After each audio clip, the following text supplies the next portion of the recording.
सबसे पहले ये वीडियो देखें फिर बात करते हैं। लोगों ने तो पेशा ही बना लिया है। शक्ल से तो बेकार ही नहीं लगती। वो तो ये घटिया काम कर रही है और साथ में बच्चों को भी लटकाया हुआ है, वो भी इतनी गर्मी में। कुछ तो हया करो। पेशा नहीं है साहब, मजबूरी है। और मेरे अलावा इनका कोई नहीं है जिसके पास इन लोगों को छोड़ कर आऊं। मैं कोई ये काम शौक से नहीं कर रही। क्या मतलब शोर है तुम्हारा? वो क्यों नहीं कमाता? वो होता तो क्या ही बात थी साहब। एक्सीडेंट में 2 महीने पहले उसकी मौत हो चुकी है। छोटी बच्चियों का साथ है, हम गरीब लोग हैं, कमाने का कोई जरिया नहीं है, इसलिए मजबूरन मुझे ये काम करना पड़ रहा है। ओहो, तो ये बात है। अच्छा, अगर ऐसे ही है तो तुम किसी के घर काम कर लो। ये रोडों पे भीख मांगने से बेहतर है ना। बेटा, तुम्हारी मम्मा सच कह रही है? जी मम्मी सच कह रही हैं। अगर कोई उन्हें काम पे रखता भी है तो वो लोग हमें भी मुलाजिम समझते हैं और घर हम मम्मी के बगैर रह नहीं सकते। लेकिन मुझे पता नहीं क्यों यकीन नहीं आ रहा तुम लोगों पे, क्योंकि आजकल फ्रॉड का जमाना है। अगर इंसान किसी की मदद करना भी चाहे तो 100 बार सोचना पड़ता है। अगर आपको यकीन ना हो तो मेरे साथ मेरे घर चल के वहाँ के हालात देख लें। अगर फिर भी यकीन ना है तो आस पड़ोस के लोगों से पूछ लीजिएगा। चलो ठीक है, अगर ऐसी बात है तो चलो बैठो गाड़ी में, देख लेते हैं तुम्हारा घर। नहीं साहब जी, मेरा घर पास में ही है, मैं पैदल चलती हूँ, आप मेरे पीछे आ जाए। चलो ये भी ठीक है। चलो आगे आगे मैं लेके आता हूँ गाड़ी।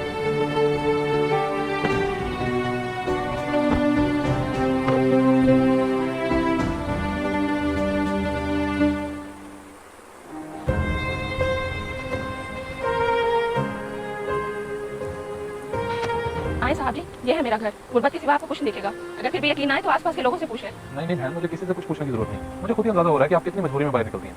खैर, मैं आपकी मदद करना चाहता हूँ। पहले मुझे ये बताएं, आप कुछ पढ़ी लिखी हैं, ये कोई हुनर आता है आपको? जी साहब जी, आपकी बड़ी मेहरबानी होगी। तालीम तो मैं बस 5 तक ही पढ़ी हूँ और कोई खास हुनर भी नहीं है, लेकिन हाँ मैं खाना अच्छा बना लेती हूँ। खैर बाकी बात अंदर चल के कहते हैं, आप आए।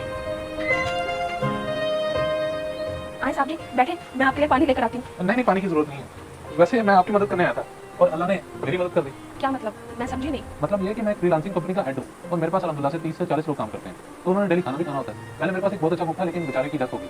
अब मुझे बड़े अरसे से एक कुक की तलाश है। अगर आप हमारे लिए अच्छा खाना बनाएंगे तो मैं आपको नौकरी पर रख सकता हूँ। आप हमें घर बैठे खाना बना के दे दिया करिएगा। जी साहब जी, मैं 30 या 50 लोगों का खाना भी आराम से बना सकती हूँ। इस तरह तो मुझे घर से बाहर भी नहीं जाना पड़ेगा और मेरी बच्चियाँ भी अकेली नहीं होंगी। बस फिर तय हुआ। कल से आप हमारे ऑफिस के लिए 35 लोगों का खाना बनाएंगी और ये कुछ एडवांस रख लें। और मेरा लड़का जो है वो आपके इधर घर से आके ले जाया करेगा खाना। आपकी बहुत बहुत मेहरबानी। मुझे समझ नहीं आ रहा साहब जी कि मैं किन अल्फाज में आपका शुक्रिया अदा करूं। अल्लाह ताला किस तरह से अपने बंदों की मदद करता है। शुक्रिया की कोई बात नहीं। अब मैं चलता हूँ। अल्लाह हाफिज़। अल्लाह हाफिज़ बेटा। ये भाई स्टीफन के साथ मैंने 35 लोगों का खाना आपको दे दिया। जी ठीक है। और ये सर ने अपना नंबर दिया, अपना कल के मेनू पूछ लेगा। चले ठीक है, शुक्रिया।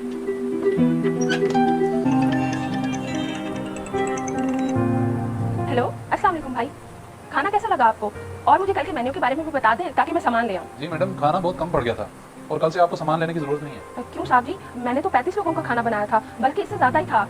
अगर आप लोगों को पसंद नहीं आया तो अगली बार जैसा आप कहेंगे मैं वैसा बना दूंगी। बहन, इतना लजीज खाना बनाएंगी तो कम ही पड़ेगा ना। अच्छा, आपके लिए खुशखबरी है। मेरे एक और दोस्त का भी ऑफिस है, उन्हें भी खाना चाहिए। तो आपका नंबर और डिटेल मैं उन्हें दे रहा हूँ, वो आपसे खुद ही रब्ता कर लेंगे। कल से डिलीवरी बॉय उनका सामान और आपसे खाना ले जाया करेगा, ठीक है? क्या? वाकई भाई, फिर तो ये वीडियो देखकर आप लोगों की क्या राय है? कमेंट सेक्शन में मुझे बताएं। जज़ाकल्लाह।